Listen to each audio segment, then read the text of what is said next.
जिंदगी जन्म से शुरू नहीं होती है। व्यक्ति जिस दिन से ये समझने लग जाता है कि मेरा जन्म कहाँ हुआ है, मेरा कुल कौन सा है, मेरी जाति कौन सी, और मेरा जन्म यहाँ क्यों हुआ है। संसार में जब व्यक्ति जन्म लेते हैं तो जन्म तो कीड़े मकोड़ों का भी होता है, पशुओं का भी होता है। लेकिन जब व्यक्ति ये विचार करने लग जाए कि मैं मनुष्य क्यों बना हूं, दुनिया में तो हम पशु भी बन सकते थे, कीड़े मकोड़े भी बन सकते थे, नरकों में भी जा सकते थे, लेकिन मैं मनुष्य क्यों बना हूं, मुझे ये स्पेशल रूप से मनुष्य पर्याय क्यों मिली है। यह जब प्रश्न आत्मा में उठने लग जाए, समझ लेना आपका जीवन अब शुरू हुआ है। हमें ये होश ही नहीं है कि हम जो हैं किसकी बदौलत है। सबसे बड़ा व्यक्ति अपने जीवन का नुकसान करता है जब वो अपने उपकार को भूल जाता है। पशु इसलिए तो वो पशु कहलाता है क्योंकि वो नहीं समझ पाता कि मेरा जीवन किन किन द्वारा उपकृत है। मैं नहीं समझ पाता है वह जीव कि मेरी जिंदगी की शुरुआत इतनी अच्छे तरीके से क्यों हुई और मैं एक मनुष्य क्यों बना। जब ये प्रश्न आत्मा में उठ जाए, समझ लेना आपकी जिंदगी में कुछ अच्छा होने वाला है। ऊंचाइयों के प्रथम सूत्र यह नहीं है कि हम भविष्य की कल्पनाएं करें। यदि कुछ भी तुम्हें अच्छा लग रहा है, कुछ भी तुम्हें अच्छा लग रहा है, कभी तुम्हें अच्छा लगे कुछ भी, उस समय यही प्रश्न उठाना कि मुझे अच्छा क्यों लग रहा है। यदि कभी तुम्हें एहसास हो कि मैं मनुष्य क्यों बना हूं, मनुष्य बनने में तुम्हें अच्छा महसूस हो रहा हो, यदि तुम्हें दुखी हो रहे हो, तुम्हें खबर नहीं है जैसी सारी दुनिया है ऐसे ही मैं हूं, तो समझ लेना तुम्हारी जिंदगी में दोबारा मनुष्य नहीं बनोगे। क्योंकि सबसे बड़ी प्रकृति की विशेषता है, प्रकृति तुम्हें जो भी अच्छा करती है उससे एक अपेक्षा चाहती है, क्या आप इसको आभार मानने को तैयार हैं? क्या आप ये सोचने को तैयार हैं कि मुझे बहुत अच्छा लग रहा है, जिसने भी मुझे मनुष्य बनाया, जिन कारणों से मैं मनुष्य बना,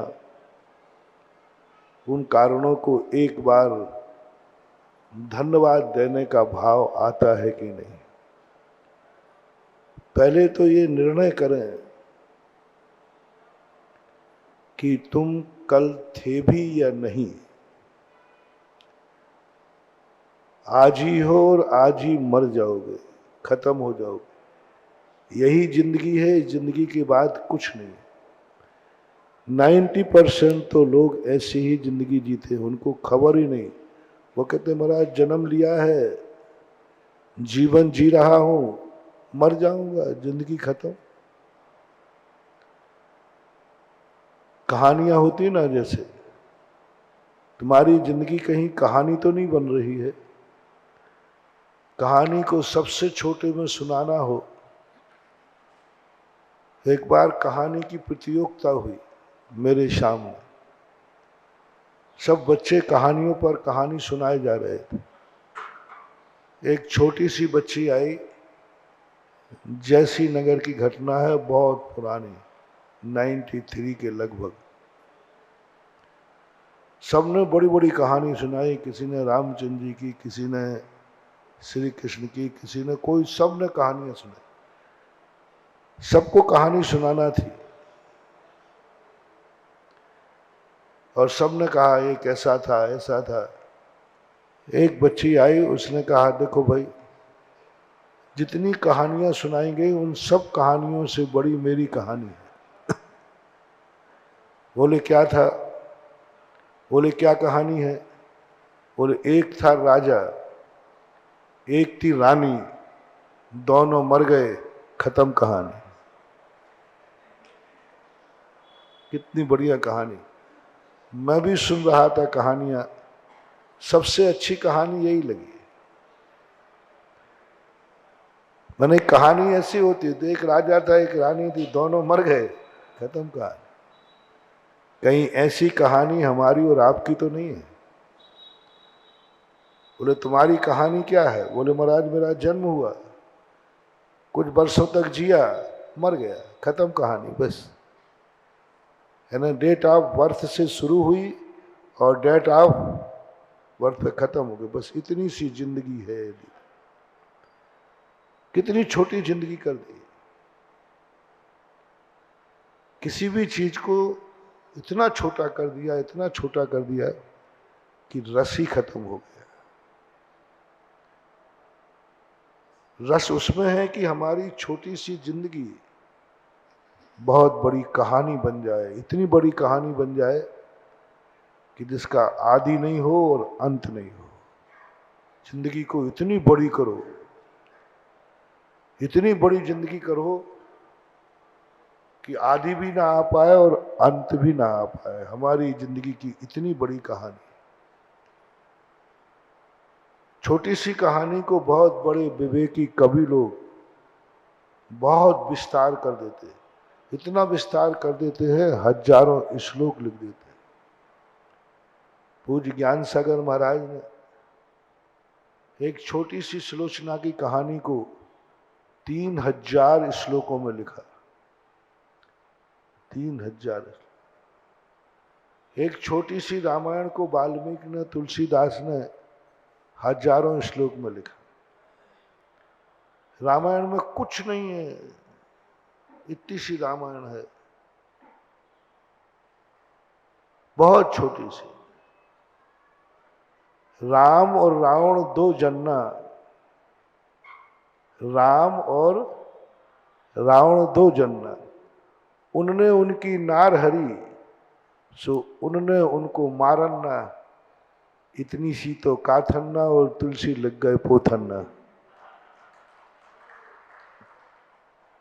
बोलो कहानी। इसके अलावा बताओ उसमें क्या है? रामचंद्र जी थे कि नहीं थे? रावण भी था, उसने उसकी बीवी उठा ली, उन्होंने उसको मार दिया, बस। पूरी रामायण का सारांश, इससे ज्यादा कुछ भी नहीं। लेकिन ज्ञानी पुरुषों ने एक छोटी सी घटना को कितना बड़ा कर दिया, कितना बड़ा कर दिया कि आज पूरी जिंदगी भर उसको बांचा जाए तो कई साल लग जाएं, और समझा जाए तो जन्म जन्म में भी समझ में पूरी ना आ जाए। अपनी जिंदगी को छोटी मत करो। हर व्यक्ति ने छोटी जिंदगी करता है। पशु अपनी जिंदगी को बहुत छोटी करता है। बालक अपनी जिंदगी को बस बहुत छोटी करता है, उसको दूध पीने मिल जाए सो जाता है, बस। कल फिर देखा जाएगा। न उसे कल की चिंता है, न अतीत की चिंता है। साधु की सबसे बड़ी साधना है कि वो अपनी जिंदगी को इतनी बड़ी कर दे, इतनी बड़ी कर दे कि वो खुद अपना आदि न जान पाए। मैं कब से हूं, मैं कब से हूं, ये अनुभूति करना है। जैन दर्शन की सबसे बड़ी आत्मानुभूति है। तुम बताओ कब से हो तुम? तो महाराज पृथ्वीपुर में पूछ रहे हो कि और? पृथ्वीपुर का नहीं पूछ रहा हूं, तुम्हें अनुभव बताओ तुम कब से हो इस दुनिया में, कब से हो? अंदर से बोलना है, शास्त्रों से नहीं बोलना, मेरे कहने पर मत बोलना, शास्त्रों की रटी रटाई बातें मत बोलना, अंदर से पूछो। एक अंदर से एक ऐसी परिणति, पहले तो जिज्ञासा बताओ, पहले तो अपना एहसास बताओ कि महाराज मुझे लग रहा है मैं अतीत में भी था, मुझे पता नहीं क्यों लग रहा है, मुझे एहसास हो रहा है। जैसे कल मैंने कहा था ना कि तुम्हें एक एहसास हो रहा है कि मैं हूं, मैं जन्म के पहले था। क्या यह तुम दावा कर सकते हो? क्या तुम्हारे अनुभव में आ रहा है कि तुम जन्म के पहले भी थे? किसी ज्योतिषाचार्य से नहीं पूछना,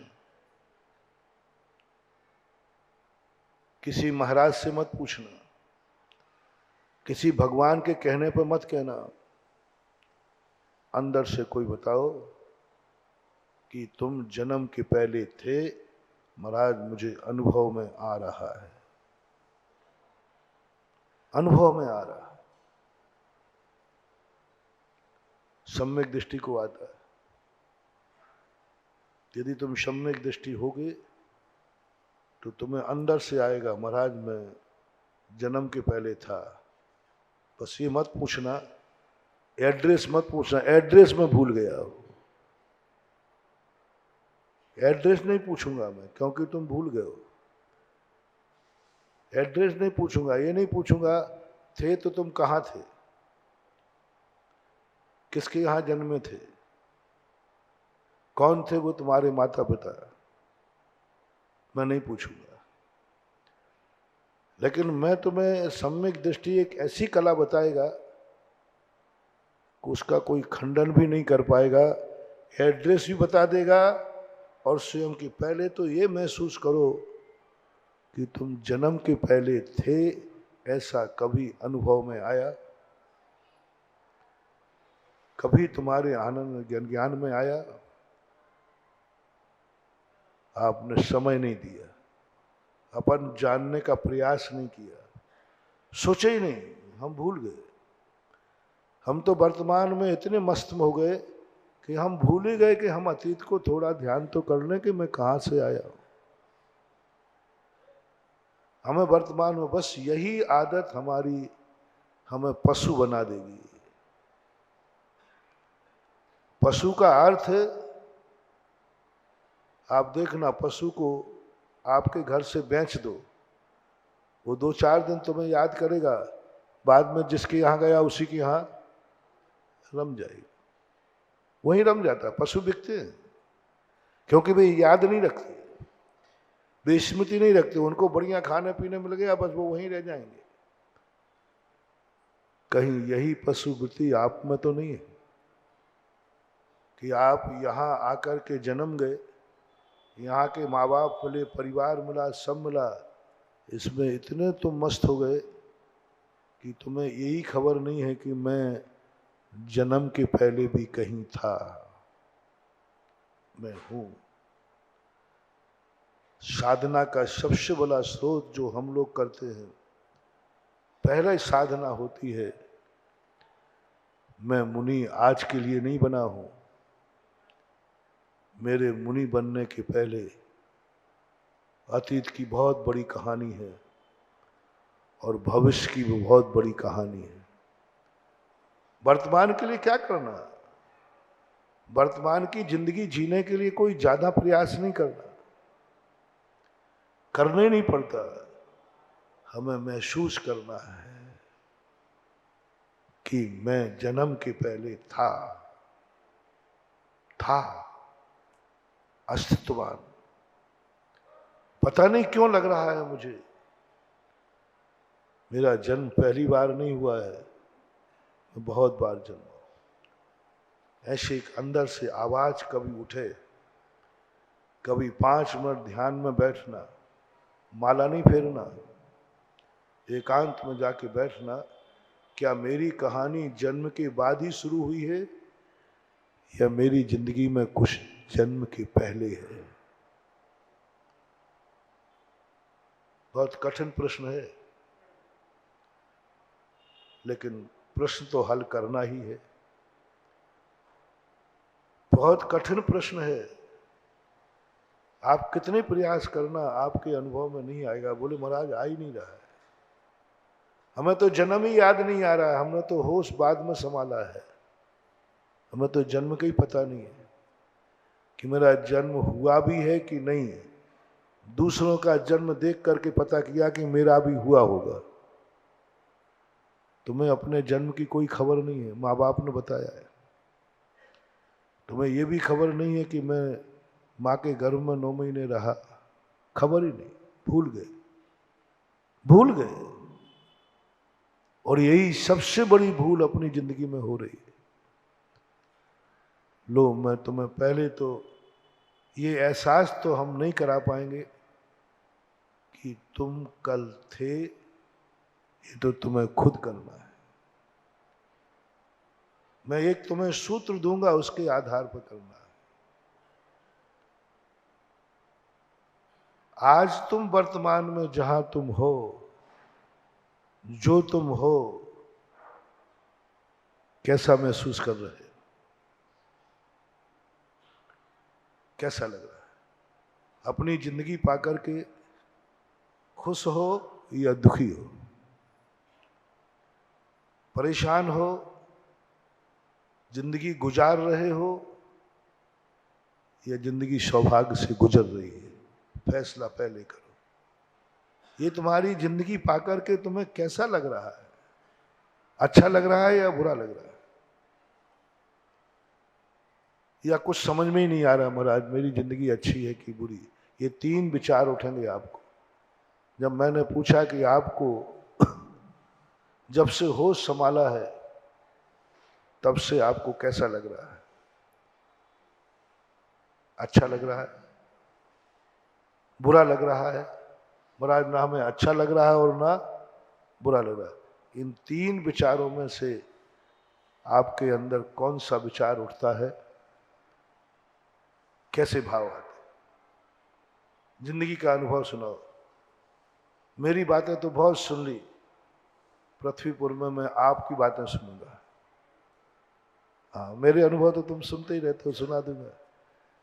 यूट्यूब वगैरह पर लाइव में सुनते रहते हो। आज मन कर रहा है कि पृथ्वीपुर वालों के अनुभव सुनो, तुम्हारी जिंदगी का कुछ सुनो। सुनाओ, तुम्हें कभी अभाग्यपना लगा, महसूस हुआ कि मैं बहुत भाग्यशाली हूं? मैं कोई अपनी जिंदगी से बिल्कुल भी नहीं हुआ हूं, मुझे लाखों वर्षों तक जीना पड़े तो मैं जीने को तैयार हूं। कहीं मरने की तैयारी तो नहीं है? ऊब चुके हो क्या पता? कुछ ऐसा लग रहा है कि बहुत आनंद में धन्य हो गया। और पीछे का तो मुझे पता नहीं, कल जरूर देखा था मैंने कि पृथ्वी पर वाले अपने आप को बड़भागी मान रहे हैं। मैंने पहले ही कहा, महाराज का मेरे नगर में आगमन हुआ है, यदि तुम ऐसा मानते हो तो वो तो अजैन भी मानते। अजैन से पूछो कि भाई कल कोई महाराज का आगमन हुआ? बोले हाँ, एक जैनियों के महाराज का। वो भी बोर्ड देख के बता। महाराज का आगमन हुआ यह महत्वपूर्ण नहीं है, महाराज की आगवानी की है तुमने, ये महत्वपूर्ण नहीं है। क्या तुम्हें अनुभव में आया है कि मेरा जीवन धन्य हो गया गुरु का दर्शन कर? वो है शगुन, वो है पुण्य। मंदिर बनाने से कुछ नहीं होना। कारीगर बनाता है, तुमने क्या है? मंदिर कोई भी बना दे, मंदिर बनाना कोई बड़ी चीज नहीं है। मंदिर बनाते समय एक आनंद का ईश्वरन, एक आनंद की अनुभूति। मुझ पापी से आज प्रभु तेरा मंदिर बनेगा। ये तेरी विशेषता नहीं है भगवान, ये मेरे जन्म जन्म के पुण्य की विशेषता है कि मैं तेरा मंदिर। 3 व्यक्तियों में से आपको निर्णय करना है कि आप कैसी जिंदगी जी रहे। एक व्यक्ति 3 पत्थर दिए गए मूर्ति के, 3 पत्थर दिए गए, तीनों मूर्ति बना रहे हैं। बनाते हुए एक व्यक्ति के पास संत पहुंचे, बोले भैया क्या कर रहे हो? तो वो गुस्से में तो था ही, घर से झगड़ा करके आया था, जिंदगी में बहुत परेशान था, और ने कहा महाराज जी करम फोड़ रहा हूं, करम फोड़ रहा हूं। और फोड़ क्या रहा था? लेकिन करम फोड़ रहा हूं। महाराज समझ गए ये जिंदगी से ऊब चुका है, ये जिंदगी जी नहीं रहा है जीना, ये जिंदगी में अब इसके कोई रस नहीं रहा, कोई रस नहीं रहा। जीना भार बन गई है जिंदगी, इसको भार बन गई। महाराज ने आंख बंद की, ओहो अब ये द्वारा मनुष्य नहीं बन पाएगा। जो जो वस्तु हमारी जिंदगी में दुर्भाग्य बन जाए, भार बन जाए, अशुभ बन जाए, दुखदाई बन जाए, समझ लेना वो चीज तुम्हारी जिंदगी से खत्म। प्रकृति का सिद्धांत, कर्म फोड़ रहा है, मनुष्य पर्याय पा रहा है, भगवान की मूर्ति बना रहा है, कर्म फोड़। महाराज उससे कुछ नहीं बोले। जब कभी आपको अपनी जिंदगी में कोई कार्य करते समय ये भाव आवे कि महाराज अब ठीक है कर्म फोड़ रहा हूँ, जिंदगी जी रहा हूँ, समझ लेना आपका बहुत भविष्य अंधकारमय है, आपका बहुत बड़ा विनाश होने वाला है, आप जिंदगी की नीरस हो। दूसरी बात आप कहोगे, दूसरे वाले के पास पहुंचे, बोले भैया क्या कर रहे हो? बोले महाराज जी ये पापी पेट पाल रहा। और महाराज जी बाल बच्चे पाल रहा। ये 2 बातें कही।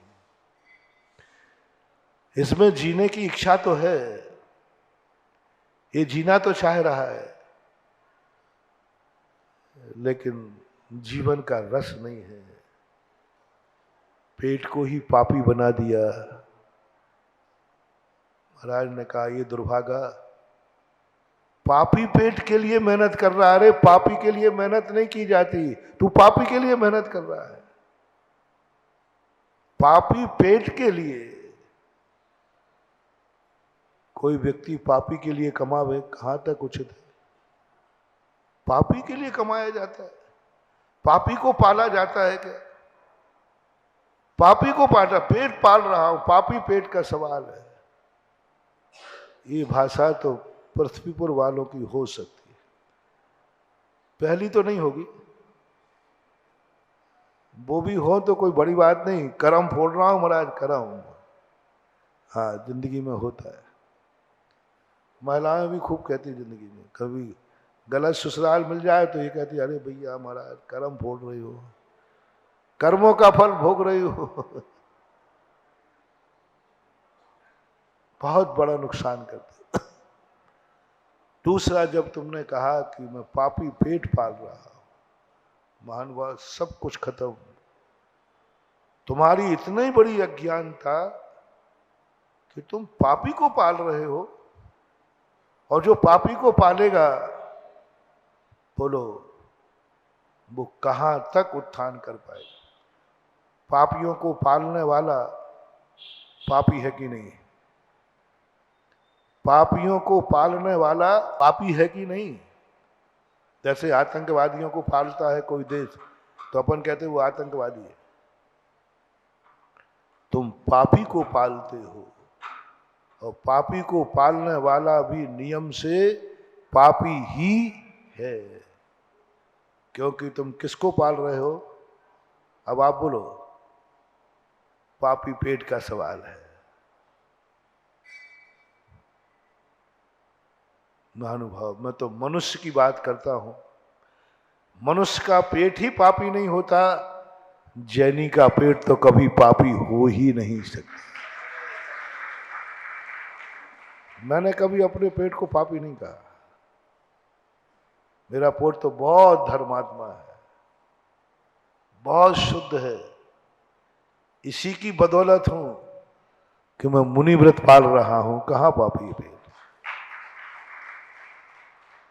जैनी को अपने पेट को कभी पापी नहीं कहना, क्योंकि यदि तुम जैन कुल का यदि आधार मानो तो कौन सा पाप कर रहा है पेट? शुद्ध भोजन करता है, अभक्ष का त्याग करता है, रात में खाता नहीं, मांसाहार करता नहीं, शराब पीता नहीं, गुटखा खाता नहीं। जैनी के जो लक्षण हैं वो पापी पेट में लागू नहीं होते। जैनी का पेट हमेशा बहुत पुण्यमय होता है, पवित्र होता है, बहुत पवित्र होता है। पूरा शरीर पवित्र होता है। जैनी के खून में कभी पापी आत्मा का जन्म नहीं होता, कुछ अपवाद को छोड़कर। 90% जैनी का खून पापी नहीं होता। ये शरीर जैनी का पापी हो ही नहीं सकता। जैनी के खून में तो जन्मने के लिए बड़े बड़े देवता तरसते हैं, तीर्थंकर की आत्माएं तरसती, 63 सला का पुरुष तरसते। जो 100 भवों के पुण्यात्मा होते हैं वो कहीं जैनी का शरीर पाते हैं, जैनी का पेट पाते हैं। इसको भूल करके पूरे शरीर को कभी पापी मत बोलना। ये पापी है ही नहीं, क्योंकि ये जैनी का है, हम मनुष्य की बात कर रहे हैं। और पापी पेट के लिए तुम इतनी मेहनत करते हो, इतनी मेहनत करते हो। एक बार मैंने प्रश्नों में कहा था, मैं इसी पर प्रवचन दे रहा था, बहुत साल पहले की। उसी समय कुत्ता एक कूद के मेरे सामने से निकल गया। अब मैंने समझा प्रवचन के बीच में कुत्ता आया क्यों, और मैं यही प्रवचन दे ही रहा था बिल्कुल ही। तुरंत मैंने समझा, कुत्ता कहता, महाराज जी मैंने भी प्रवचन आपका सुन लिया। इन लोगों ने क्या कहा कि पापी पेट के लिए मैं ये सब कर रहा हूं, तो इनसे कहो कि पापी पेट के लिए तुम इतना व्यापार, इतनी पढ़ाई, इतनी लिखाई, इतनी मेहनत करते हो, इससे अच्छा तो मैं ही हूं कि बिना पढ़े लिखे भी कुत्ता कहता मैं पेट तो भर लेता हूं। पेट भरने के लिए कभी नहीं महान हुआ। पेट भरने के लिए जिंदगी नहीं जीना, ये तो रूगन में भर जाता है। पापी लोग भी भर लेते हैं पेट, कुत्ता बिल्ली भी पेट भर लेते हैं। कुत्ता बिल्ली भी पेट भर लेते हैं। पेट भरना कोई जरूरी नहीं। पशु पक्षी भी घूम करके कैसे ही शाम तक पेट भर लेते हैं। हम पेट भरने के लिए मनुष्य नहीं है। पेट भरने के लिए हमारा जन्म नहीं हुआ है, पेट भरने के लिए नहीं। दूसरा डायलॉग क्या था आपका? बाल बच्चे पाल रहे हैं, अब किसको लाऊं? कितने हैं तुम लोगों के आज के समय पर? एक या कुत्ते से गया बीता, किसको लाऊं जिसके ज्यादा होते? सूकर को लाओ।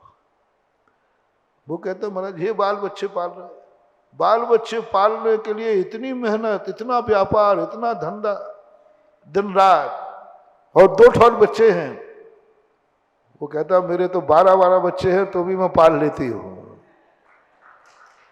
उसका कोई परिवार नियोजन नहीं है और वो रोकता भी नहीं है।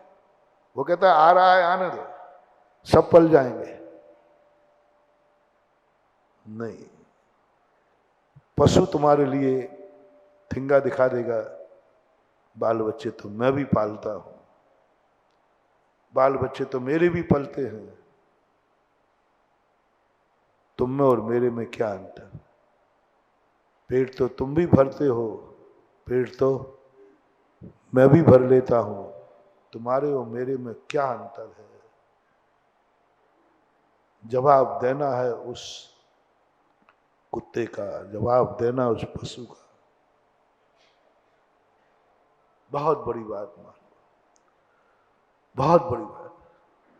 जीवन जिंदगी जीने के लिए नहीं, तुम मनुष्य हो। बाल बच्चे पालने के लिए उसने कह दिया हम बाल बच्चे पाल रहे हैं, हम गृहस्थी चला रहे हैं, हम परिवार चला रहे हैं। ये तुम्हारे सारे डायलॉग है, ये तुम्हारा कथन है, और यही कथन तुम्हारी जिंदगी के भविष्य का बहुत बड़ा अवशगुन है। ये आज से डायरी से निकाल दो। पहला, हम पापी को कभी पालेंगे नहीं, इसलिए पेट को पाल रहा है, मेरा पेट पापी नहीं है। दूसरा, हम बाल बच्चों के लिए नहीं कमाएंगे। जो बड़ा होकर अपने बाल बच्चों को खिलाता है वो एक प्रकार का बहुत बड़ा दोष है, निर्माल कहलाता है, निर्माल कहलाता है।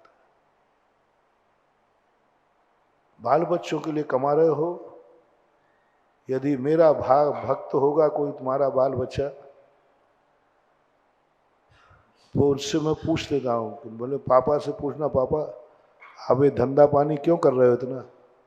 तो कहें बेटा सब तुम बच्चों के लिए कर रहा हूँ। तो वही पापा के पैर पड़ना ना, पापा मेरे लिए मत कमाओ,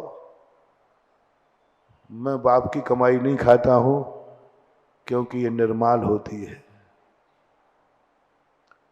अपने बड़ों की कमाई खाना निर्माल होता है, बहुत बड़ा दोष होता है। और बड़ों ने तुम्हारे लिए ही कमाया है। तो मैं अपने बच्चों से, सब बेटों से कहना चाहूंगा कि पापा ने यदि तुम्हारे लिए कमाया है तो बेटा भीख मांग लेना, लेकिन पापा की संपत्ति को हाथ मत लगाना। यदि उन्होंने ये कहा हो कि मैंने सब तुम्हारे लिए ही कमाया है, बच्चों के लिए कमाया है, बड़ों की कमाई भोगी नहीं जाती, बड़ों की कमाई पूजी जाती है। यही तो बहुत बड़ा दोष बन रहा है। हर छोटे से मेरा कहना है एक ही बात ध्यान में रखे, हे भगवान मुझे कभी बड़ों की कमाई ना खाना पड़े, मैं बड़ों के सहारे पर ना जीऊं।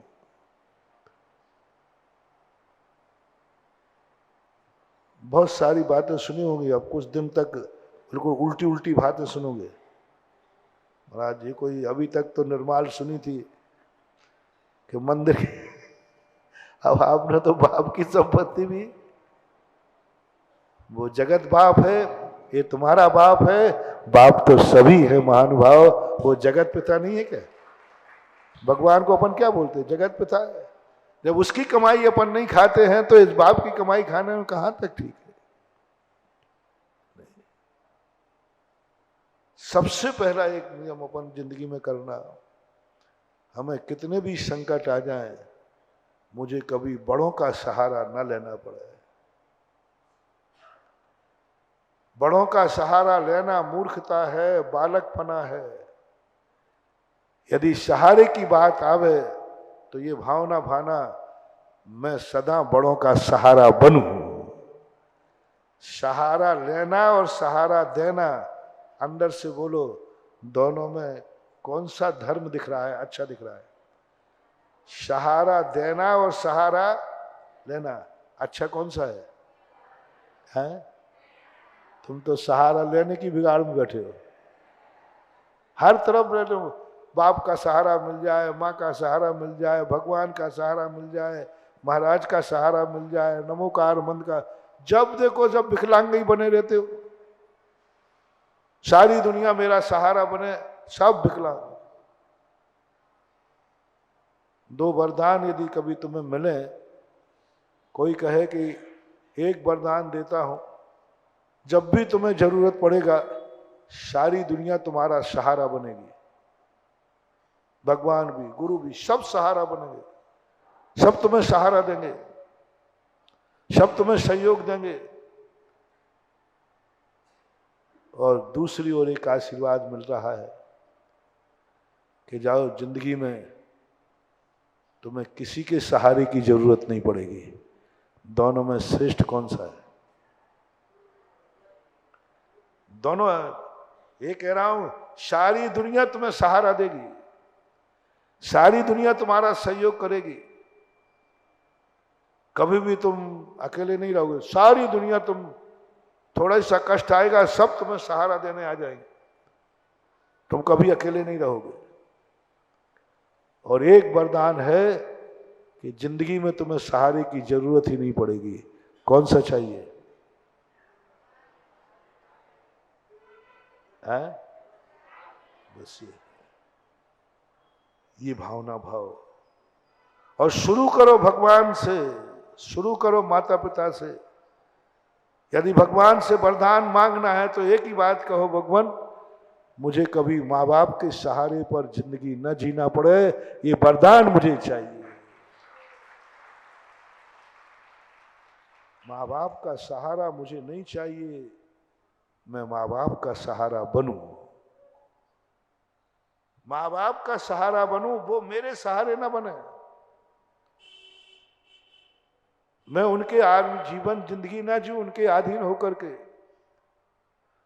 मैं उनके सहारे पर जिंदगी जीना पड़े, उनकी तरफ नहीं। नहीं, ऐसा ही गुरु यदि बनाया है तो एक ही भावना बनाओ कि मुझे कभी गुरु के सहारे की जरूरत ना पड़े, कभी भी नहीं। भगवान से वरदान मांगना, भगवान मेरी जिंदगी में बस एक दे देना, मुझे कभी गुरु के सहारे की जरूरत नहीं पड़े, मुझे गुरु के सामने यूं हाथ नहीं करना पड़े, मुझे गुरु का सहारा ना लेना पड़े। हो सके तो मैं जिंदगी भर गुरु का सहारा बन के जीऊं। मेरी भाषा तो समझ में आ रही ना? आ रही ना? मैं बहुत सरल भाषा में बोल रहा हूं। सहारा बनना और सहारा लेना, अंदर से बोलो अच्छा क्या लग रहा है? गुरु का सहारा लेना और सदा गुरु का सहारा बनना अच्छा क्या है? बस यही स्थिति लाओ मंदिर में। कभी भगवान के सामने एक बात तो मांगना नहीं, बस एक ही वरदान मांगना, भगवान बस एक वरदान दे देना, मुझे कभी तेरे सहारे की जरूरत ना पड़े, मेरा हाथ कभी तेरे सामने यूं ना हो, मेरी जिंदगी में ऐसा समय ना आ जाए हे प्रभु मुझे तेरे मांगना पड़े, तेरे सहारे पर जीना पड़े, तेरे सामने मेरे हाथ यूं हो। नहीं, यदि भगवान तेरी मेरे जिंदगी में भक्ति की है तो बस एक आशीर्वाद दे देना, कभी मुझे तेरे सहारे की जरूरत ना पड़े और मैं तेरे लिए सदा सहारा बन करके जीऊं। तू मेरी रक्षा नहीं करेगा, मैं तेरी रक्षा करूंगा। तू मेरे संकट दूर, ऐसी ऐसी शक्ति दो कि मेरे ऊपर कितना भी संकट आए तेरा नाम नहीं पुकारना पड़े, तेरा नाम नहीं पुकारना पड़े कि हे भगवान मुझे बचाओ, हे भगवान मेरा संकट दूर करो, हे भगवान मेरा सहारा दो। बहुत खतरनाक काम है महानुभाव। इससे बड़ा पाप दुनिया में क्या होगा। हमारी जिंदगी में इतनी मुसीबत आ गई कि मुझे किसका सहारा पुकारना पड़ रहा है? भगवान का। भगवान आके बचाओ, मेरी रक्षा करो, मेरी सहायता करो। मैं अपने आप को अब संभाल नहीं पा रहा हूं। समझ लेना तुम्हारे संसार में सबसे ज्यादा पाप कर्म का उदय आ गया, सबसे ज्यादा पाप कर्म का उदय। कि तुम्हें भगवान के सामने सहारा मांगना पड़ा, संकट दूर करने के लिए भगवान को कहना पड़ा भगवान बचाओ। बस कितने भी बुरे दिन आ जाए, बस भगवान से कहना ये दिन नहीं आए, ये दिन नहीं आए। मैं भगवान को अपना बॉडीगार्ड नहीं बनाना चाहता, मैं भगवान का अपना रक्षक नहीं बनाना चाहता। भगवान जब किसी की रक्षा करता है तो बॉडीगार्ड, हम भगवान के बॉडीगार्ड नहीं बन पाए तो कम से कम इतने निकृष्ट तो बनो कि भगवान को बॉडीगार्ड बना लो। क्या भाव करना, भगवान तेरे ऊपर जब भी संकट आए मैं सदा इस संकट को दूर करने के लिए बना रहूं, तेरी सहायता के लिए।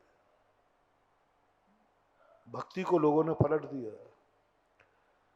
भक्ति को लोग इसलिए करते हैं, भगवान संकट में जब कोई काम नहीं आता है तो बाबा ये सब तुमने भजन बना डाले।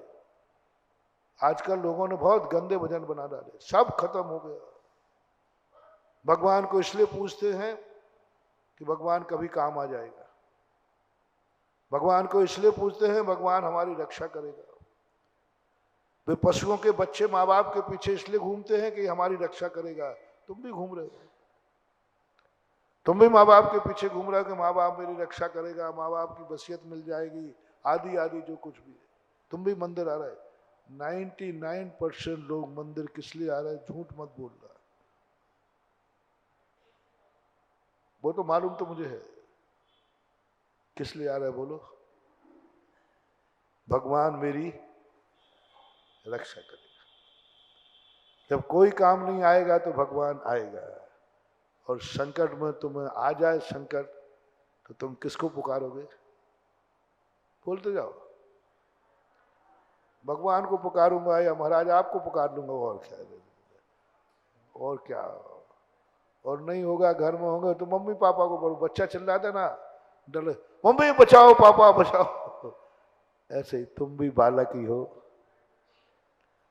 वो बालक मम्मी पापा को पुकारता है और ज्ञानी व्यक्ति बड़ों को कभी नहीं पुकारता। संकट में बड़ों की सुरक्षा करता है।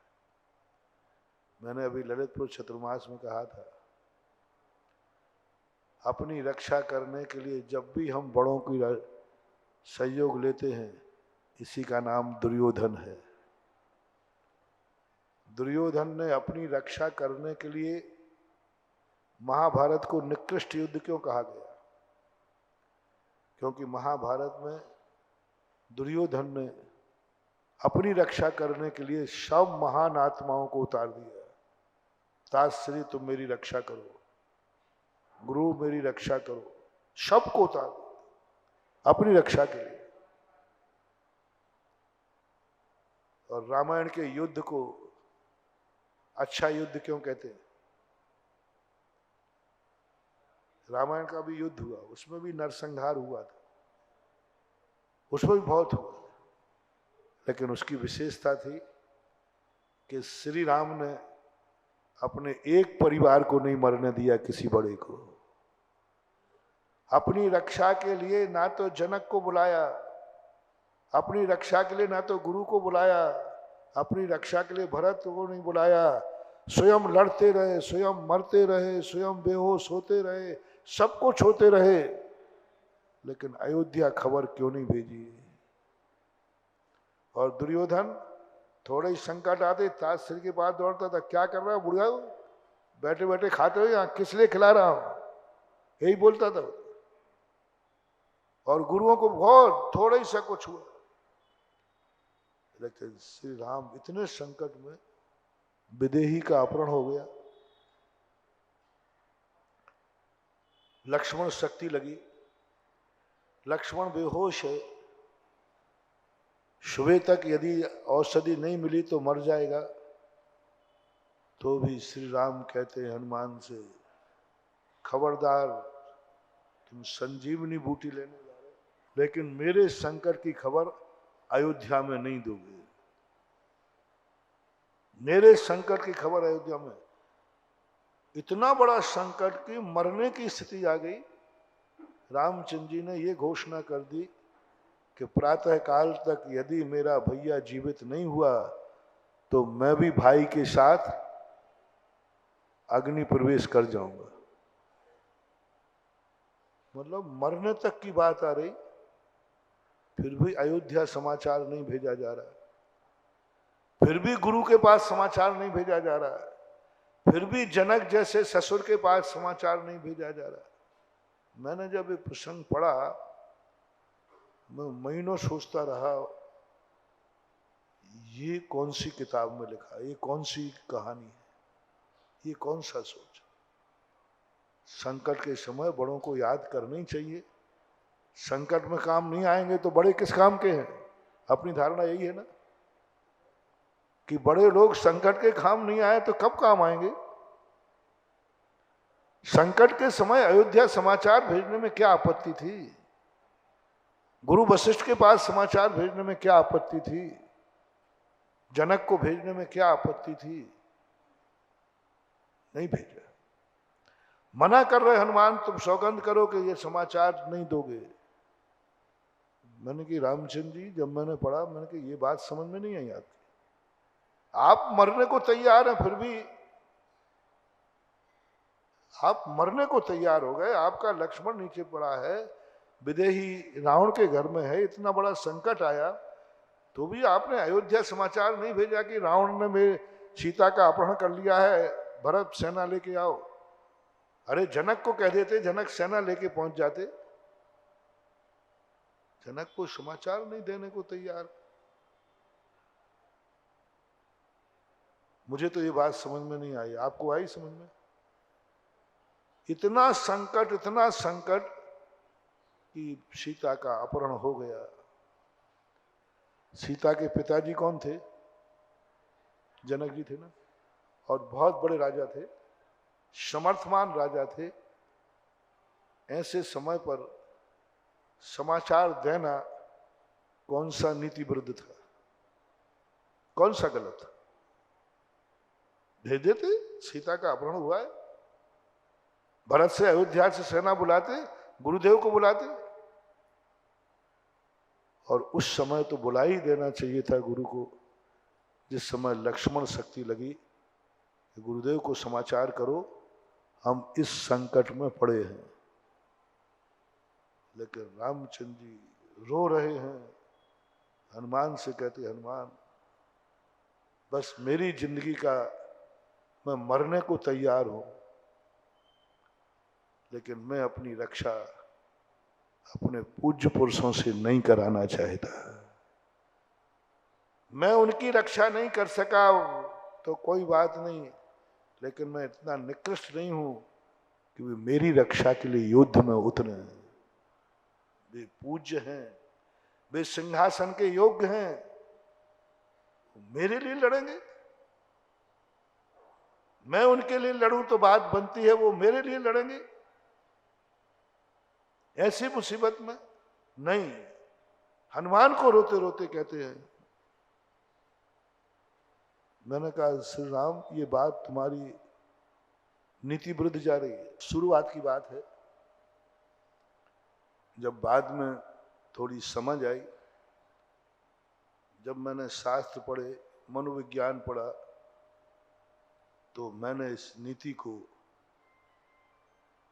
इतना महान समझा। मैंने कहा आज पता चला कि सारी दुनिया में श्री राम का नाम सबसे ज्यादा क्यों लिया जाता है।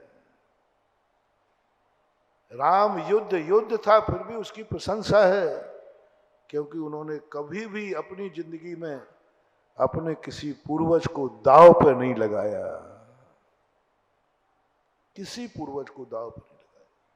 संकट झेलते रहे, रोते रहे, वन वन भटकते रहे, और उनके पूर्वज, उनके जो गार्जियन थे, ऐसे नहीं थे कि वो रामचंद्र जी को चाहते नहीं।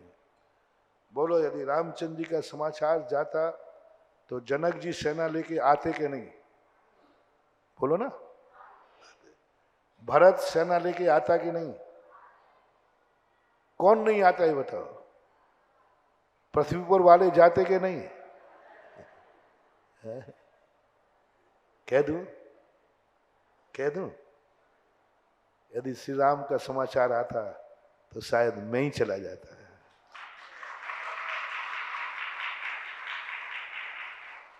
युद्ध नहीं लड़ता, युद्ध नहीं लड़ता, लेकिन श्री राम के विजय के लिए आशीर्वाद तो एक माला तो फेर सकता था। बोलो, रावण और राम के युद्ध में हम साधु हैं, तुम्हारा छोड़ो। यदि राम को विजय बनाने के लिए मैं नामोकार मंत्र की माला फेरता, ध्यान करता, तो बोलो अच्छा होता कि बुरा होता? मैं मुनि महाराज हूं, ध्यान रखना थोड़ा, बोलना मैं मुनिराज हूं, कोई बात नहीं। राम जैसी महान आत्मा को विजय प्राप्त करने के लिए मुनिराज भी भावना भा सकते हैं, क्योंकि वो राम की विजय नहीं थी, वो धर्म की विजय थी। वो राम की विजय नहीं थी, एक धर्मात्मा की विजय थी। हम माला फेरते, मैं भी जाता, मैं कहता चलो मैं चलूंगा। महाराज आप करोगे क्या? नहीं, बैठा बैठा माला फेरूंगा। राम की विजय, कौन नहीं जाता? सारी दुनिया उनके लिए खड़ी थी, सारी दुनिया खड़ी थी, देवता खड़े थे। पर अब बस प्रश्न इतना सा है, रामचंद्र जी समाचार क्यों नहीं भेजना चाहे थे?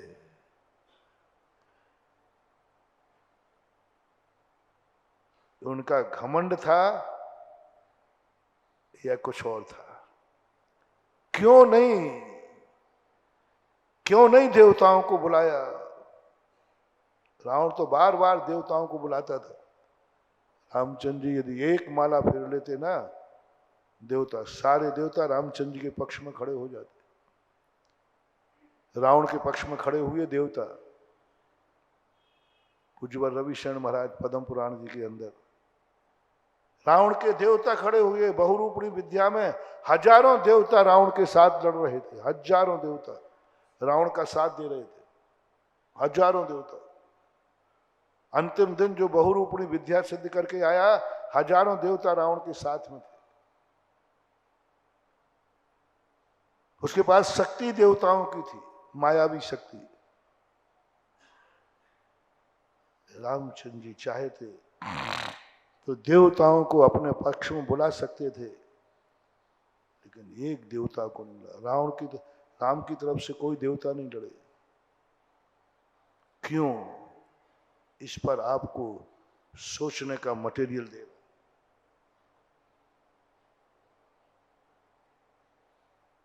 क्यों?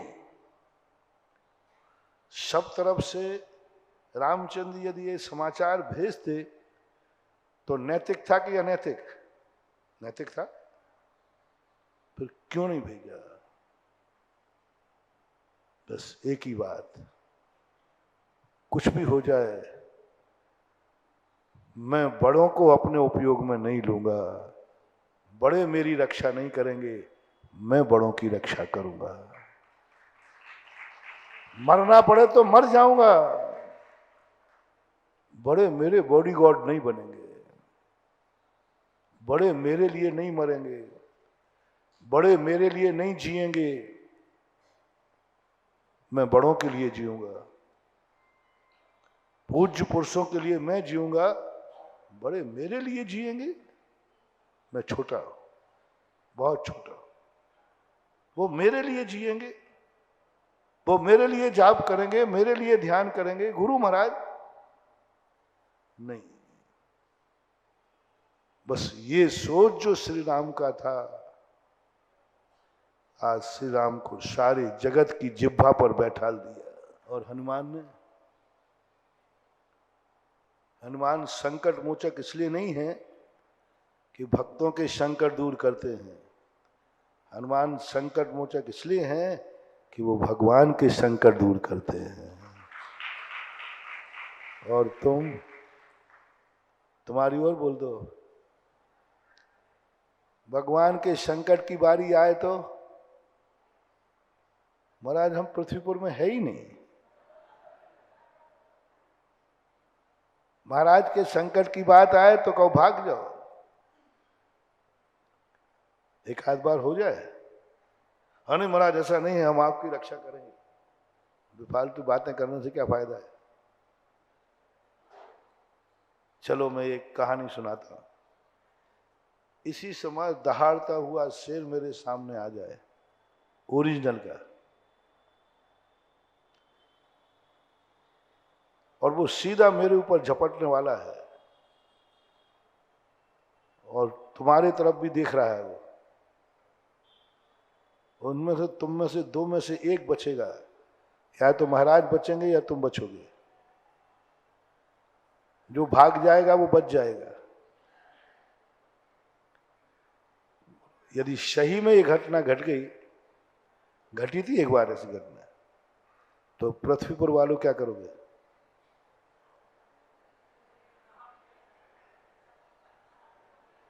अब महाराज जी देखो, आपके ना तो अंगाड़ी है ना पछाड़ी है। आपको शेर खा भी जाएगा तो कितना सा नुकसान है, पंच कल्याण नहीं हो पाएगा, बाद में हो जाएगा, दूसरे महाराज कर लेंगे। लेकिन आप समझो हमारी तो अंगाड़ी भी है। 99% भागने का भाव करेंगे। हुआ था ऐसा, एक महाराज को शेर खाने आया, सब भाग गए, शेर का सामना कौन करे। एक सूकर था, उसके मन में वो भाव जागा कि शेर महाराज को खा जाएगा। और शेर कभी किसी को मारता नहीं है, शेर तो भूखा मात्र रहता है, उसको भोजन ही चाहिए। वो सामने आ गया, सिंहराज मुझे खाइए, आपकी भूख बढ़ जाएगी, महाराज को नहीं मरने दूंगा। शेर के सामने मर गया, महाराज को बचा लिया। इसका नाम है भक्ति। बोलो, गुरु जी ने भक्त को बचाया या भक्त ने गुरु को बचाया? और आप लोग क्या उम्मीद किए हो? महाराज जी आप बचाओगे हमारे लिए? बचा लूंगा, बचाऊंगा पक्का है, लेकिन फिर जन्म जन्म तक तुम्हें गुरु नहीं मिलेगा। और गुरु को बचाने का भाव कर लिया तो जन्म जन्म तक तुम्हें गुरु मिलता रहेगा। जो जिसको बचाएगा वो मिलेगा। मैं तुम्हें बचाऊंगा तो चेले मिलते रहेंगे, मुझे चेले मिलते रहेंगे, क्योंकि मैंने जिसको तुम बचाओगे वो जीव तुम्हें मिलते रहेंगे, कहीं ना कहीं मिलेंगे, तुम्हारे लिए मिलेंगे। पारसनाथ ने नाग नागिन को बचाया, नाग नागिन आके मिल गए, तुम्हें मिलेंगे। जिसको तुम बचाओगे, मैं तुम्हें बचाऊंगा तो तुम शिष्य हमें मिलते रहेंगे, और तुम गुरु को बचाओगे, गुरु तुम्हें मिलता रहेगा। सीधा फार्मूला, मोटिवेशन, एक मंत्र लो सभी लोग, जो जिसको बचाता है वह बार बार उसे मिलता रहेगा, सहायता करता रहेगा, वो तुम्हारे काम आता रहेगा। जिसको तुम बचाओगे, मैं तुम्हें बचाऊंगा, तुम मुझे बार बार मिलोगे। बार बार मिलो, क्योंकि मैंने तुम्हें बचाया है, मैंने तुम्हारा संकट दूर किया है, मैं तुम्हारे काम आ गया हूं। गठबंधन हो गया, मैं तुम्हारे काम आया हूं, मैं तुम्हारा संकट दूर किया है, मैंने आशीर्वाद दिया है, तुम्हारी इच्छा पूर्ति की है, मैंने सब किया है, तो मुझे बार बार मिलते रहोगे, मिलते रहो। लेकिन ध्यान रखना, यदि तुमने गुरु को नहीं बचाया तो फिर गुरु नहीं मिलेगा, मिलोगे तो तुम किसी दूसरे रूप में मिलोगे। और यदि गुरु को तुमने बचा लिया तो एक दिन मुनि महाराज ही नहीं, तुम्हारे गुरु साक्षात तीर्थंकर होंगे, क्योंकि तुम गुरु के काम। तुम्हें क्या चाहिए है, बार बार उसके लिए समर्पित हो जाओ, समर्पित हो जाओ। हनुमान यही कहते हैं, मुझे कुछ नहीं चाहिए, बार बार मुझे श्री राम चाहिए, इसलिए मैं इनके संकट दूर करूंगा, इनके काम आऊंगा, क्योंकि मुझे बार बार श्री राम चाहिए। हनुमान कहते हैं कि हे राम, मेरे बिना तुम्हारा काम चल जाएगा, लेकिन आपके बिना मेरा काम चलने वाला नहीं है। बोलो भगवान, अपने बिना भगवान का काम चलेगा कि नहीं? बोलो ना, चल जाएगा, भगवान का चल जाएगा, लेकिन अपना भगवान के बिना नहीं चला। तो जिसके बिना हमारा चलने वाला नहीं, हम उसके लिए समर्पित हो जाएं और कहें भगवान मैं सदा आपके लिए समर्पित हूं, मैं आपके संकट दूर करूंगा, आपका सहयोग करूंगा, जब आपके लिए जरूरत पड़ेगी मैं सदा तत्पर रहूंगा। सब कुछ तन से, मन से, धन से, सब कुछ आपके लिए है, बाल बच्चों के लिए नहीं। पहले ही सुनना, वो दूसरे नंबर का व्यक्ति जो था, क्या कहा था उसने? बाल बच्चे पाल रहा हूं, नहीं, बाल बच्चे तो सब पाल लेते हैं, तुम्हारे लिए बहुत बड़ी बात। तीसरे व्यक्ति के पास पहुंचे तो महाराज ने कहा, जब दो ने यही बोला है तो पृथ्वी पर कहां से आया, वो भी तो वही हैं, वो तो वही है। उसने कहा भैया क्या कर रहे हो? पहले ने क्या कहा था, दूसरे ने क्या कहा था, बाप ही पेट, बाल बच्चे पालो। तीसरा पहुंचते हैं, गुरुदेव क्या कर रहे हो? अरे बगू गुरुदेव, अभाग्य है मेरे, मैं भगवान की मूर्ति बना रहा हूं।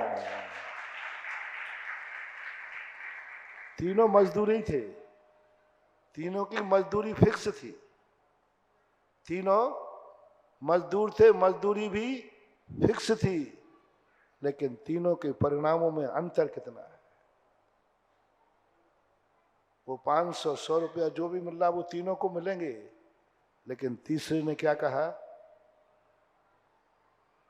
कर्म नहीं फोड़ रहा हूं, बाल बच्चे नहीं पाल रहा हूं, ये जो पसीना बहा रहा हूं किसके लिए? भगवान के लिए। ये हथौड़ा चल रहा है भगवान के लिए, एकाग्र चित्त से काम कर रहा है भगवान के लिए, मेरा रोम रोम सब कुछ भगवान के लिए है, मैं भगवान की मूर्ति बना रहा हूं। बोलो, आपको समझ में आ गया होगा तीनों का अंतर, आप किस में आते हैं?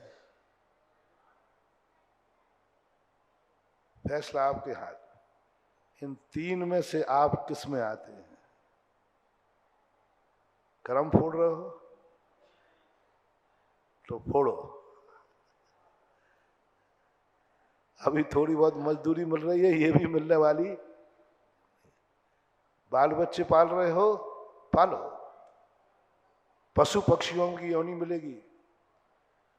और यदि ये जिंदगी आ जाए, नहीं मैं भगवान की मूर्ति बना रहा हूं, पूज्य पुरुषों के लिए कमाओ। बेटा बाप के लिए कमावे तो बात बने। क्या बोलना है अब आपको पशुओं के सामने?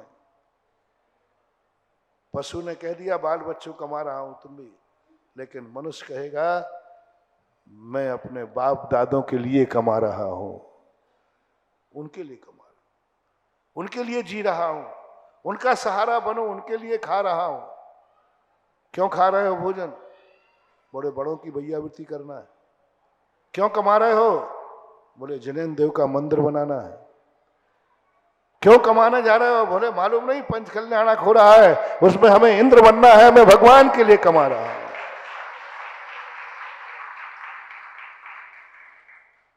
शरीर को बलिष्ठ क्यों कर रहे हो?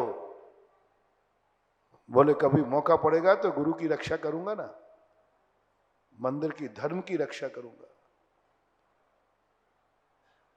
हनुमान भी दंड बैठक लगाते थे, लेकिन शरीर को बलिष्ठ करने के लिए नहीं, श्री राम की सेवा करने के लिए। कुछ भी अपने हनुमान ने जिंदगी में कुछ भी अपने लिए कुछ नहीं किया।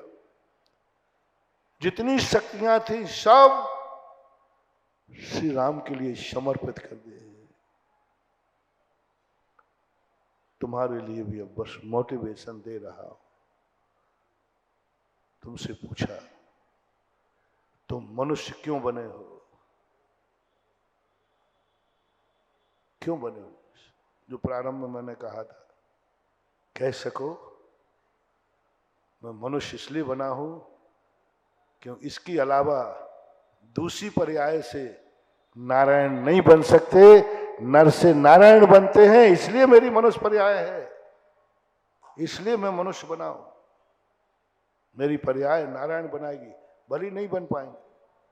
भावना तुम्हें आंखों में ज्योति क्यों मिली है? तुम अंधे क्यों नहीं हुए? पहले तो मन मिला है आपको। सबके पास मन है कि नहीं? क्यों मिला है? क्यों मिला है? कभी कहना मुझे मन इसलिए मिला है कि मैं अच्छी बातें सोच सकूं, प्रभु तेरा ध्यान कर सकूं। आंखों में ज्योति क्यों मिली है तुम्हारे लिए? पिक्चर देखने के लिए? दुनिया भर का राग रंग देखने के लिए नहीं। कभी ये भाव आ जाए आंखों में ज्योति इसलिए मिली है प्रभु मैं तेरा दर्शन कर सकूं, गुरु का दर्शन कर सकूं, उनकी आज्ञा मान करके चार हाथ देख के चल सकूं, इसलिए मेरे लिए आंखें मिली हैं, इसलिए आंखें मिली हैं। भगवान के दर्शन करते हुए तुम्हें भाव आवे आज भगवान मैं बड़भागी हूं, आज पता चला ये आंखें इसलिए मिली थी कि मुझे आज प्रभु का दर्शन मिला था, बड़भागी। कुछ ऐसा एहसास। आज पता चला मुझे ये कान क्यों मिले थे, राग रंग के लिए नहीं, एक दिन गुरु का प्रवचन सुनेंगे।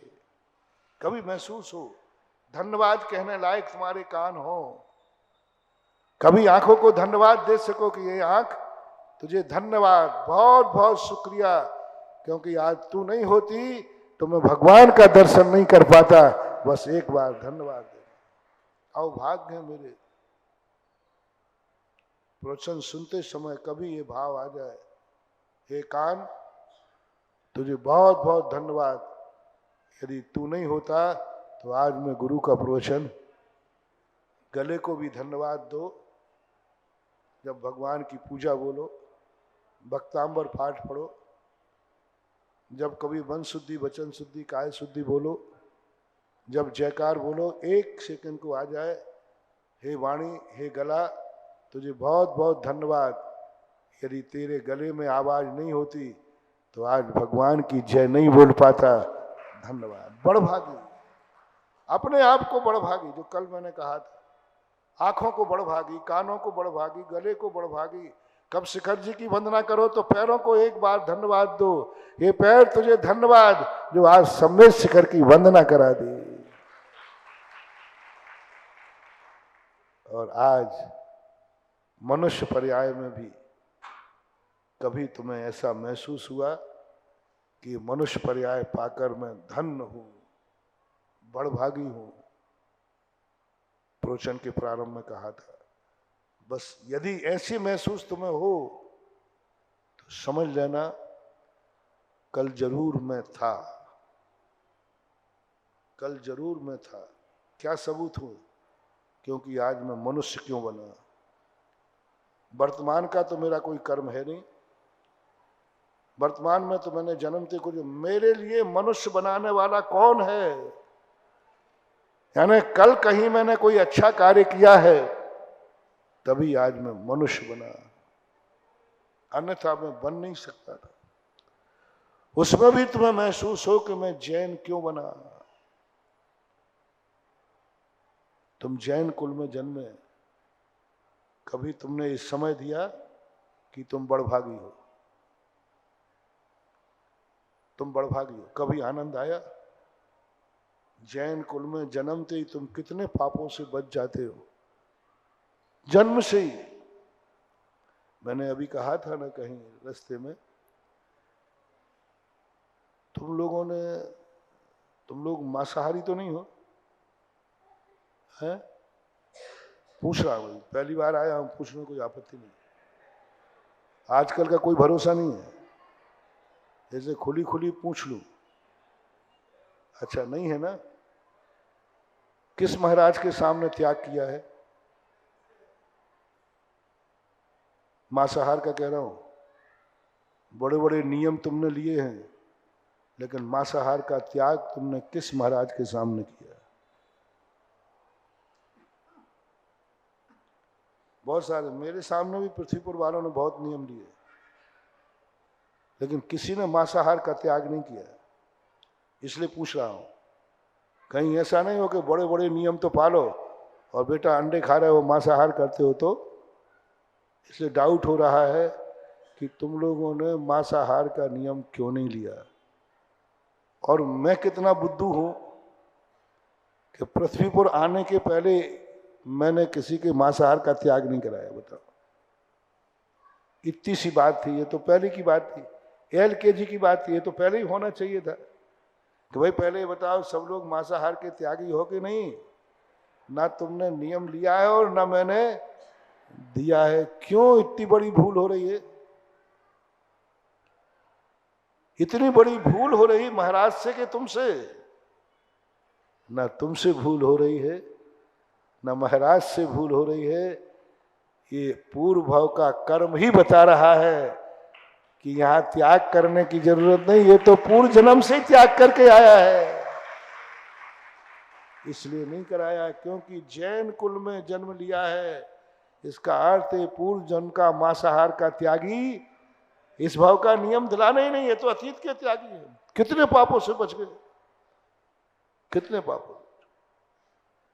ये बड़भाग मानना चाहिए।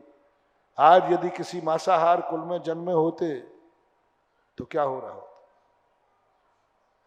हमें एक एक मछली त्याग कराना पड़ रही होती, कौए का मांस त्याग कराना पड़ता। लेकिन कितने बड़भाग हैं कि महाराज मांस का नाम आज आपने लिया सो याद आया, बाकी हमारे यहां तो कभी नाम भी नहीं लिया। कितने बड़भाग, कितने पापों से बच गए। और आज जो तुम करने जा रहे हो, कितने करने जा रहे हो। धन कमाते समय इसलिए ये नहीं बोलना,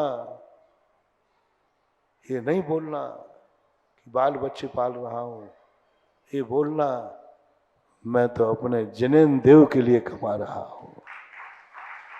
मत देना, पर बोल तो दो। और यदि कभी लग जाए तो जैसे मैंने कहा था, बड़भाग, आंखें बड़भाग गणभाग। कल जिन लोगों ने बोली ली है, बोली लेने से कोई फर्क नहीं पड़ने वाला। बोली लेने से मैं धन्यवाद देने वाला नहीं हूं। मेरा आशीर्वाद थोड़ा डेंजर है, सीधे सीधे नहीं मिलता। तुम इतने ही करोड़ों की और बोली लेते तो यहां कोई फर्क नहीं पड़ने वाला, कोई फर्क पड़ने वाला नहीं। क्योंकि यहाँ बोली लेने वाले बहुत लाइन में लगे हैं, बहुत बड़ी बड़ी बोलियां चल रही, कोई फर्क नहीं पड़ा। फर्क पड़ेगा जिसके मन में ये भाव आ जाए बोली लेने के बाद, आज के दिन के लिए ही कमाया था मैंने, उस दुकान को धन्यवाद दो, उस व्यापार को धन्यवाद दो। मैं नहीं, मैं तुम्हारा धंधा पानी चलाने नहीं आया हूं। महाराज जी दुकान को आशीर्वाद दे दो, इसको आशीर्वाद दे दो, कुछ नहीं मिलने वाला यार, कुछ नहीं मिलने वाला।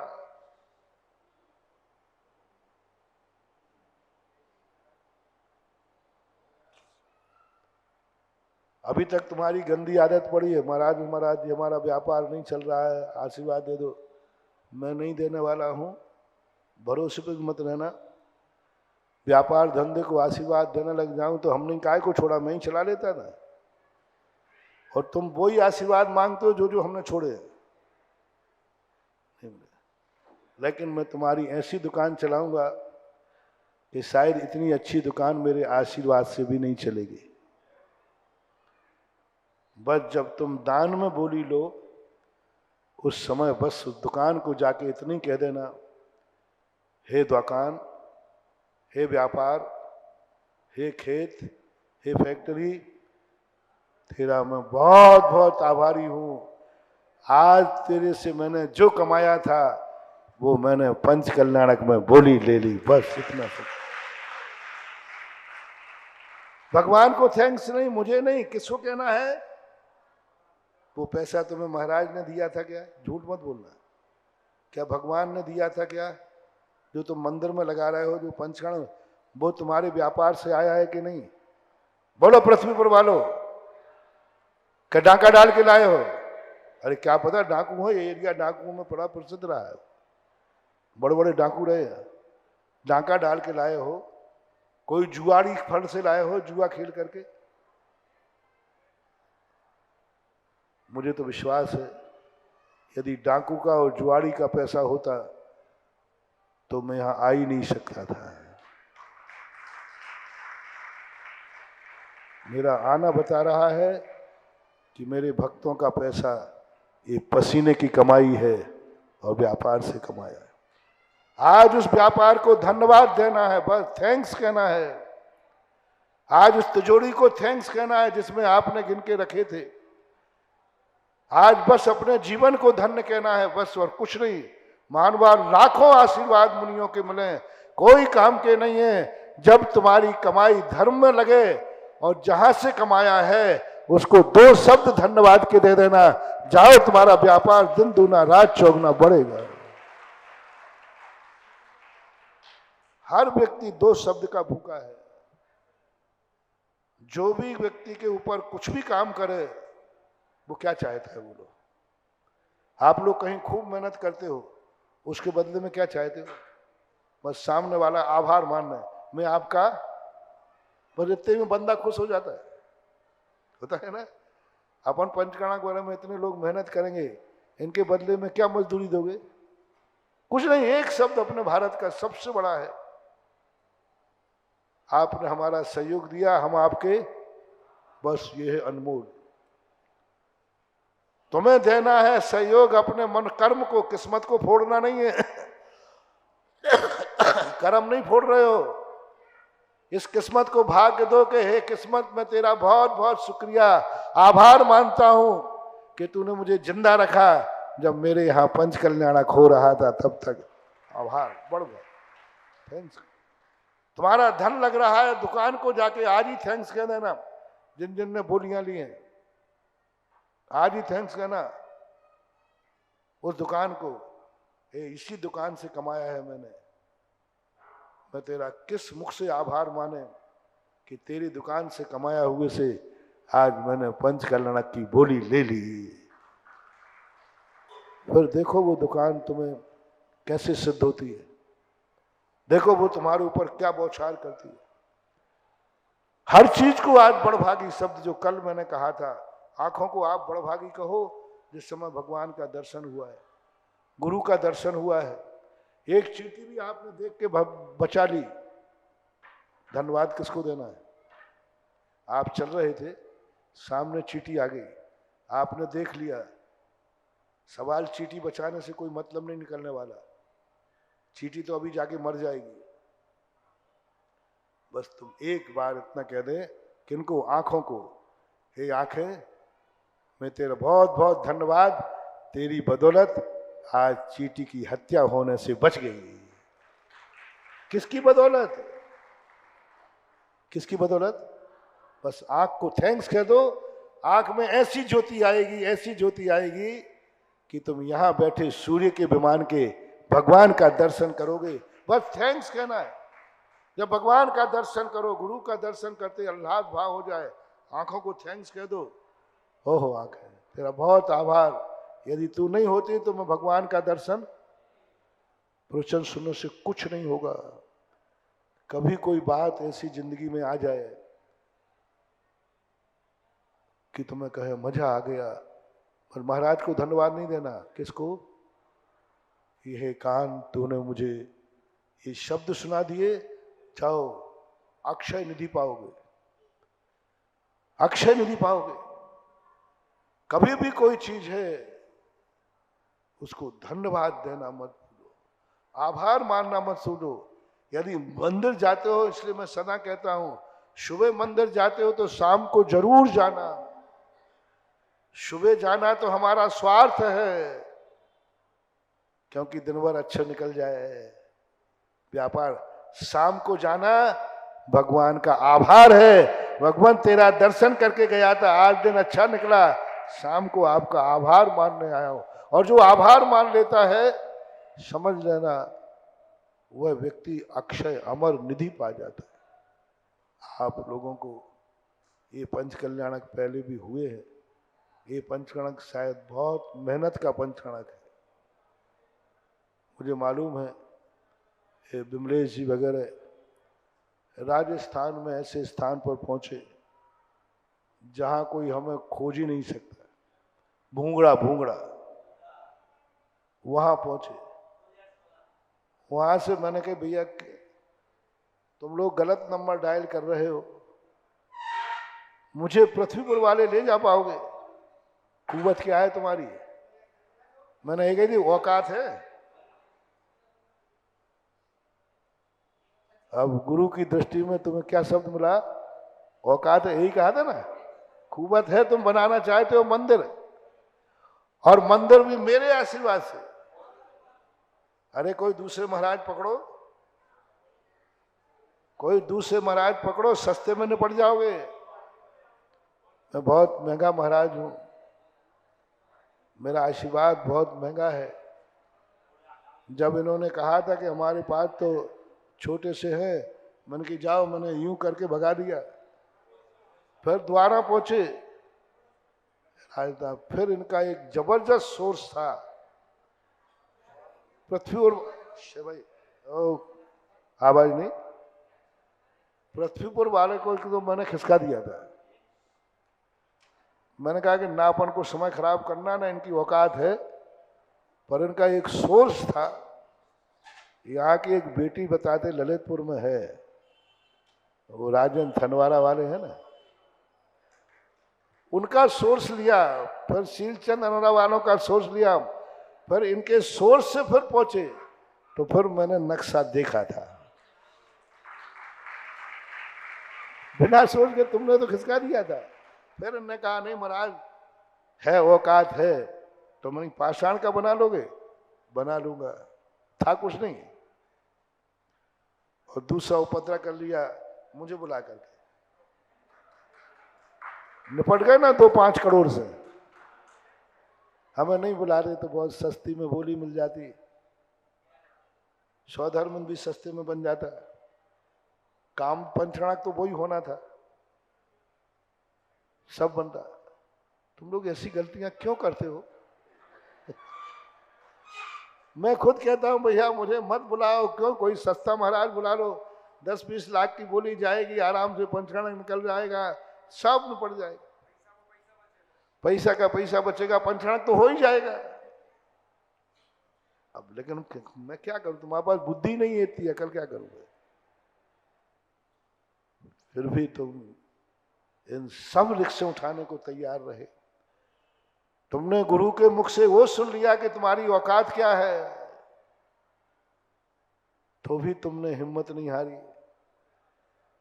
पाषाण का मंदिर हमने वजन इसलिए रख दिया कि ये दब जाएंगे इसमें और भग जाएंगे। तुमने वो भी बनाने का संकल्प कर लिया। अभी ललितपुर में मैंने कहा कि देख लो, जो पंचरणा की बोलियां लग रही थी, तो ये विमलेश बाबू से कहा था, और वो भी था, वो सौधर्मंत बना ना लंबा सा, इनका भाई था ये भाई ये था। देखो मैं नाम नहीं जानता, शकल जान जाता, ये था। तो मैंने कहा देख लो, सुधा सागर को ले जाने की बात करते हो, ये बोलियां देख रहे हो? तुमने कहा आप चलो तो सही। अरे मैंने कही कुछ माल तगड़ा दिख रहा है। अब मैंने ऐसा कहा, मैंने ये भी कह दिया, मैंने कहीं ऐसा ना हो कि वहां ले जाके कहो कि क्या करूं मेरा। इतनी हिम्मत की, रिक्स उठाई और ये भी तैयार हो गए। कितने पर भी बोली जाए, पंचरणक तो महाराज के शानद में ही होगा। मैं टीकमगढ़ से लौट पड़ा था महरौनी को। मैंने कहा देखो मेरा मन पृथ्वी पर जाने का नहीं हो रहा है, क्योंकि तुम लोगों की हमारी बेइज्जती कराओगे और कार्यक्रम की महिमा नहीं बनाओगे। वहां जाकर के तो इन्होंने घोषणा कर दी, ठीक है मैं, आप नहीं जाओ, अब मैं श्रीफल नहीं चढ़ाऊंगा आपको जाने का। मैं नियम लेता हूं, चाहे इस जन्म में चाहे उस जन्म में महाराज आएंगे तो ही पंचकलाक होगा, नहीं तो ये मंदिर ऐसे ही रहेगा। मंदिर ऐसे ही रहेगा, मंदिर में मूर्ति नहीं बैठेगी तो नहीं बैठेगी, खाली बना रहेगा। और लिखवा देंगे वहां, ये मंदिर खाली इसलिए है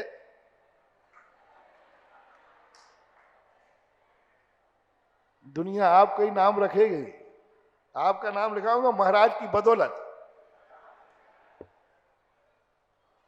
जब इतना समर्पण आप लोगों का देखा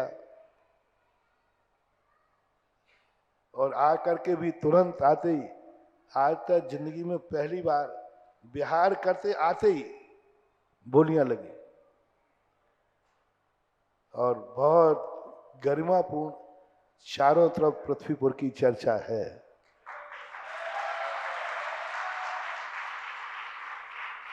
और सबसे बड़ी बात, अब मैं इसलिए कहना चाह रहा हूं, आज का प्रवचन का उपसंहार करूं, इतनी मेहनत तुमने की है, मुझे भी ला दिया, मैं भी बड़ी मेहनत से आया हूं।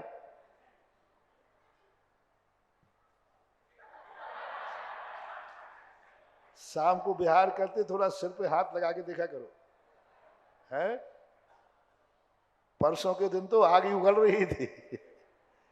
नीचे गर्मी, ऊपर गर्मी, और साधु के पेट में तो गर्मी रहती है, आपको सबको मालूम है। फिर भी आ गए। तो मैं ये सब चीजों पर ऊपर एक ही बात, अपने जीवन को बस तीसरे नंबर का व्यक्ति बनना कि मैं बड़भागी हूं जो ये कार्य हमें मिल रहा है। हर चीज को बड़भागी। तीसरे वाले ने क्या कहा,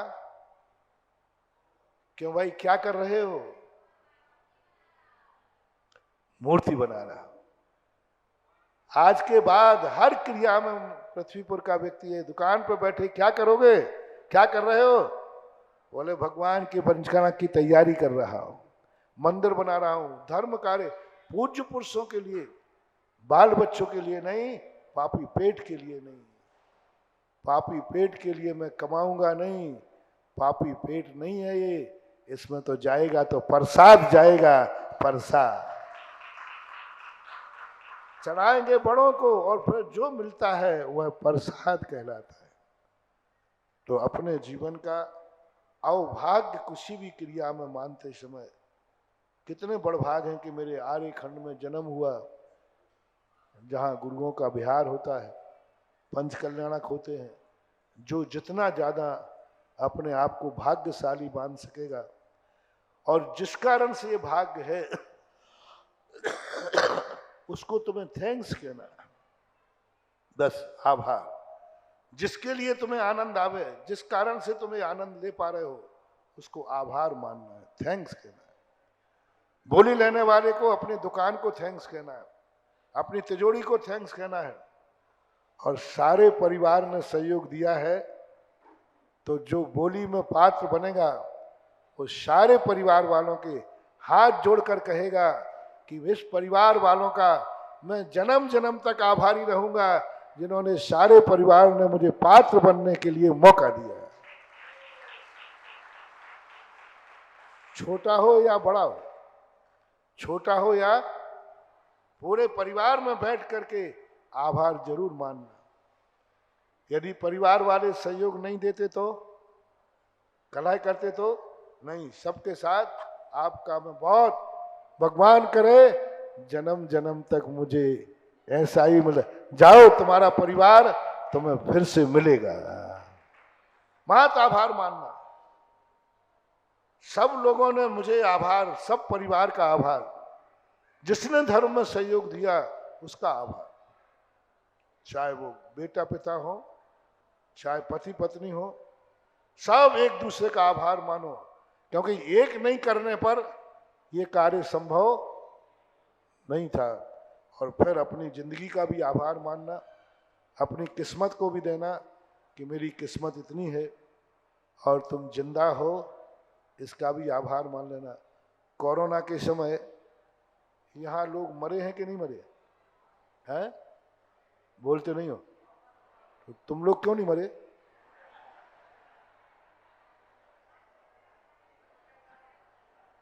बस क्या बात हुई, मर सकते थे कि नहीं? क्यों नहीं मरे? बस अभाग्य मानना है। महाराज हम कैसे मर जाते, मेरे हाथों में पंच कल्याणक देखने की लकीर लिखी थी, मैं कैसे मर जाता। मैं तो किस्मत वाला था, मुझे तो पंचकर्ण का पात्र बनना था, मुझे तो पंचकणक देखना था, मुझे तो आपका दर्शन देखना था, मुझे तो मेरे गुरु पृथ्वी पर में आएंगे, ये मेरी किस्मत में लकीर थी। कैसे मर जाता मैं, कैसे मर जाता? कोरोना को दिखा दो थिंका और अपनी किस्मत को दिखा दो आभार कि मेरी किस्मत में पंचकणक लिखा था। हे कोरोना, तू मेरा बाल भी बांका नहीं कर सकता क्योंकि मेरी किस्मत है। बस अपनी किस्मत को धन्यवाद दो, अपने किस्मत को पाकर बड़भागी बनो। जिंदगी को 3 तरीके तुम्हें बता दिए, फैसला आपको करना है। इन 3 तरीकों में से आपको अपनी जिंदगी कैसे बनाना है, महावीर भगवान की।